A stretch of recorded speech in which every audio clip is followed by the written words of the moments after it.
आज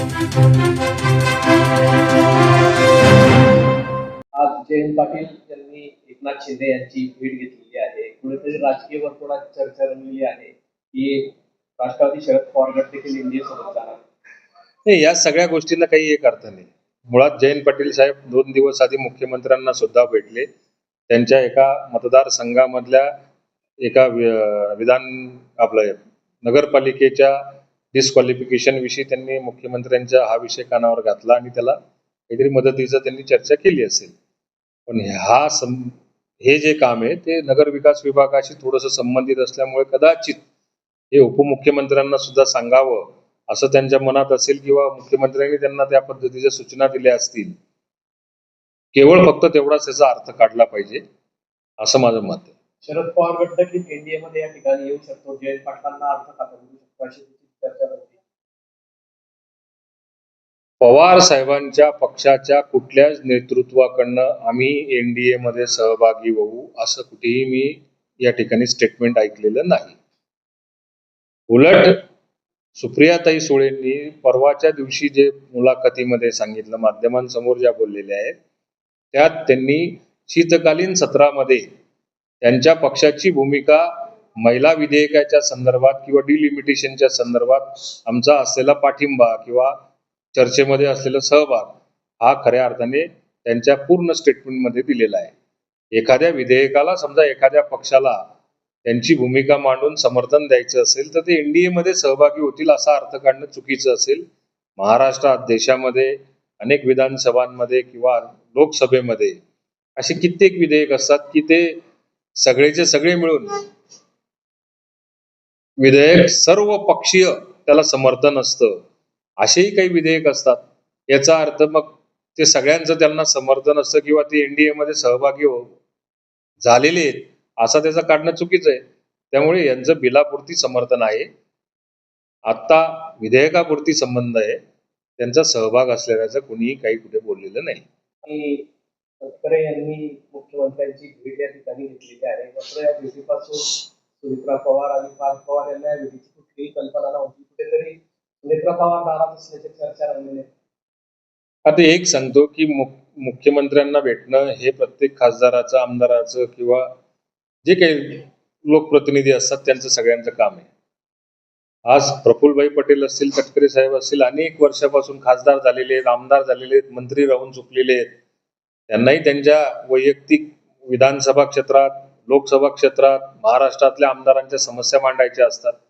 मुख्यमंत्र्यांना एक तर वेळेचा अभाव असतो आणि त्या वेळेच्या अभावामुळे कदाचित त्यांना वेळ दिलेली असेल. प्रफुल्लभाईंना सुद्धा विदेश दौरा करायचा होता म्हणून कदाचित त्यांना सुद्धा घाई असेल. या संदर्भात त्यांच्या मतदारसंघाच्या कामांच्या संदर्भामध्येच फक्त तटकरे साहेबांनी ते दोघं जण भेटायला गेले याचा खुलासा स्वतः तटकरे साहेबांनी केलेला आहे. त्यामुळे वेगळं काही समजण्याचं कारण नाहीये.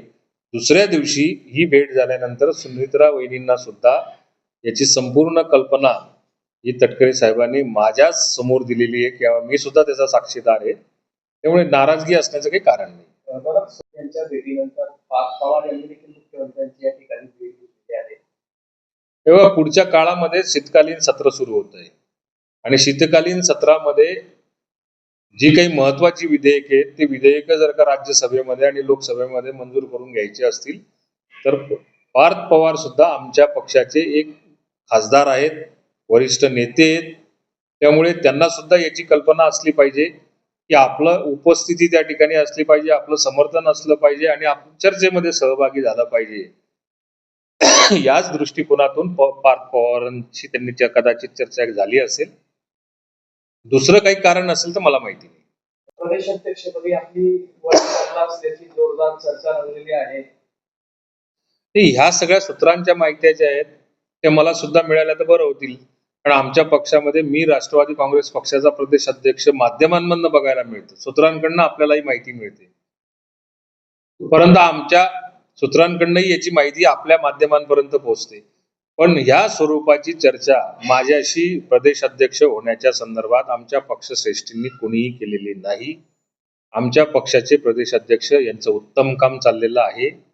आमच्या प्रदेश अध्यक्षांच्या माध्यमातून राज्यामध्ये जिल्ह्यामध्ये दौरा करून त्यांनी अतिशय चांगलं संघटन निर्माण केलेलं आहे. त्या संघटनेबरोबरच दादा जाण्याच्या अगोदर एनडीए मधल्या असलेला त्यांचा वाटा असलेला संवाद, त्याच्यानंतर दादा दुर्दैवी आमच्यातून निघून गेल्यानंतर सुद्धा वहिनींना राष्ट्रीय अध्यक्ष करण्यापासून तर उपमुख्यमंत्री करण्यापर्यंत असलेला त्यांचा सहभाग, या सगळ्या गोष्टी जर का आम्ही डोळ्यासमोर ठेवला तर मला असं वाटतं की त्यांचं काम अतिशय चांगलं चाललेलं आहे. त्यामुळे दुसरं कोणी तिथे यावं आज तरी तुर्तास कुठे चर्चा नाही. आपल्याला दिली जबाबदारी तर? नाही, अशी जबाबदारी लगेच आज बातमी झाली आणि कोणीतरी सूत्रांकडनं सांगितली आणि जबाबदारी मिळते असं कधी होत नसतं.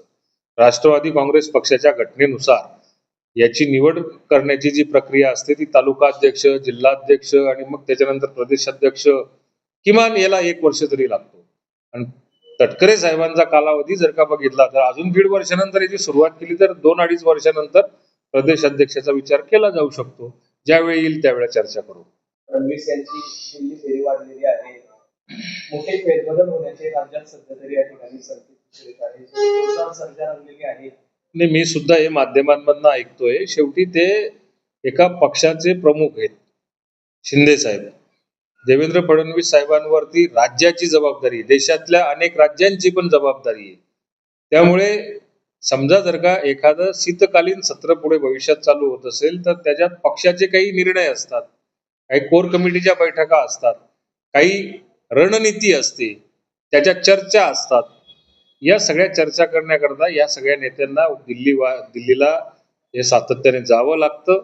आता याच्यामध्ये मंत्रिमंडळाचाच विस्तार होईल किंवा काही फेरबदल होतील, मग राज्यात होईल का, देशात होईल का, ज्या दिवशी होईल त्या दिवशी ते आम्हालाही कळणार नाही आणि तुम्हालाही कळणार नाही. डायरेक्ट तो फेरबदलच आपल्याला दिसेल. त्यामुळे आज त्याच्यावर चर्चा करून काही फायदा नाही आणि असली कुठली चर्चा आहे असं मलाही वाटत. मुख्यमंत्र्यांच्या भेटीनंतर जयंत पाटील एकनाथ शिंदे यांच्यात जोरदार चर्चा झाली.